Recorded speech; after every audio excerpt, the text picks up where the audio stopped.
A national magazine turned the spotlight on some local women. We'll tell you why they're getting this cool recognition on this International Women's Day.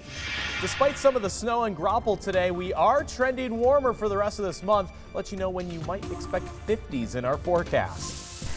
He told me, he goes, I promise, I won't stop looking for her.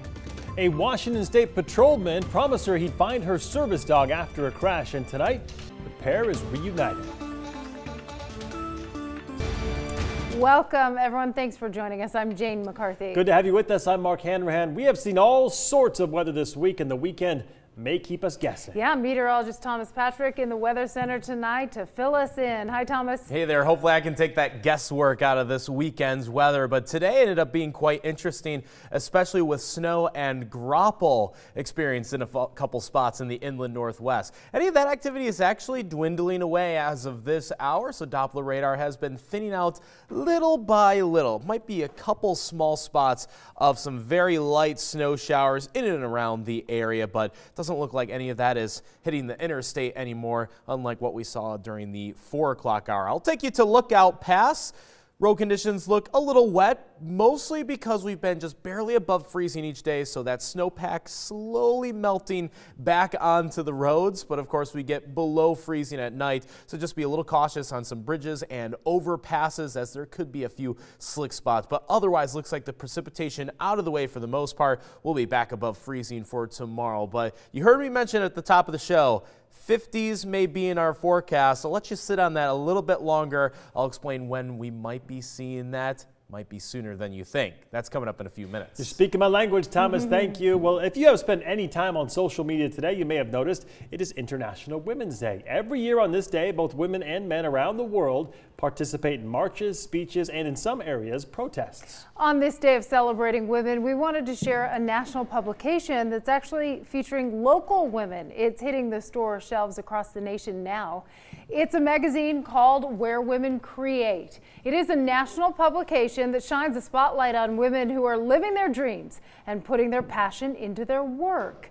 And the latest edition features women of the inland northwest. They are local artisans, from a poet to a candle maker and everything in between. And that's just part of what makes the edition a special one. Yeah, the actual magazine cover is more than meets the eye. It's a high-tech cover. KREM 2's Laura Papetti shows us more. There is the old saying, don't judge a book by its cover. But in this case, the cover is worth judging. The picture seems simple enough. Successful women in business on the cover of a magazine called Where Women Create Work. Its goal is to inspire, promote, and support women with a drive for success.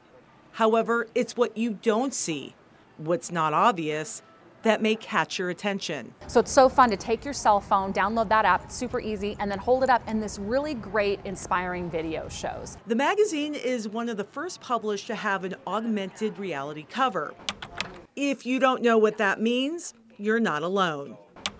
The definition is high-tech and a bit tricky, but essentially you download an app on your phone that allows you to show the cover and plays a video and tells you more in depth about the image you're seeing. And it's short, it's like less than 30 seconds, about 30 seconds, and it really is just a supplement to this magazine to really spread joy about females in business. It's becoming popular right now with other products, like on wine labels.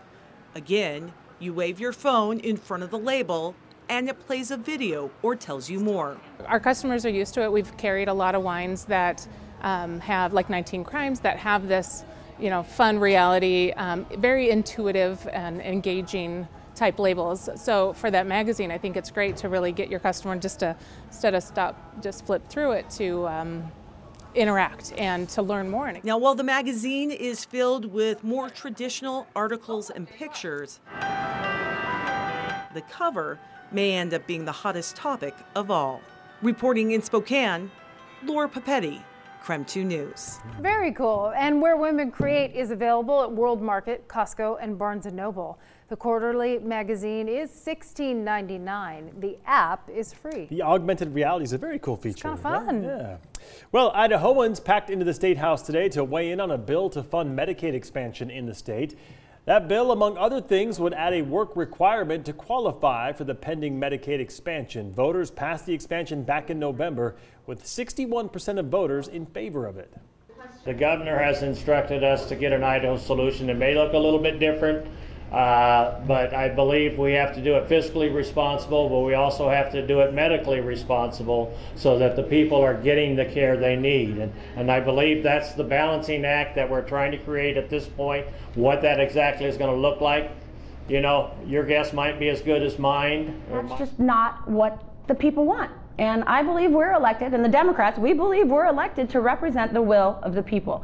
And we want to see that will enacted. In other news tonight, your Social Security number is not something you should be sharing too often, but when someplace like a hospital asks for it, you may think, well, I think I'm supposed to do this. Yeah, however, you're not legally required to give it to them. Jason Puckett tells us when you have to give your Social Security number and when you don't have to in tonight's Verify.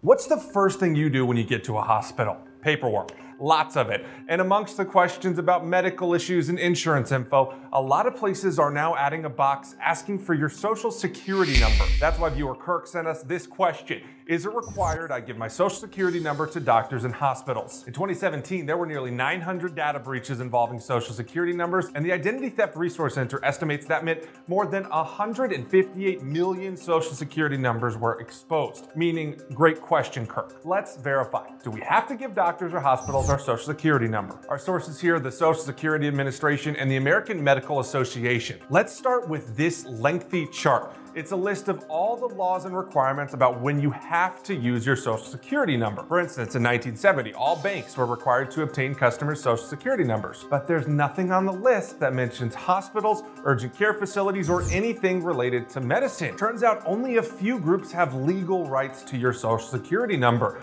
Your employer, banks and lenders, investment funds, the IRS among them, but not hospitals or doctors. In fact, the American Medical Association states on their website that their official policy is to discourage the use of Social Security numbers except when required by law. So claims you're legally required to give your Social Security number to docs or hospitals? False. Two notes though. One, Medicare patients may legally have to supply that number to use the program. And two, it's totally legal for a business to ask for your Social Security number and even turn you away if you don't give it. Thanks for the question, Kirk. And folks, if you have something you want us to verify, send us an email. With your Verify, I'm Jason Puckett.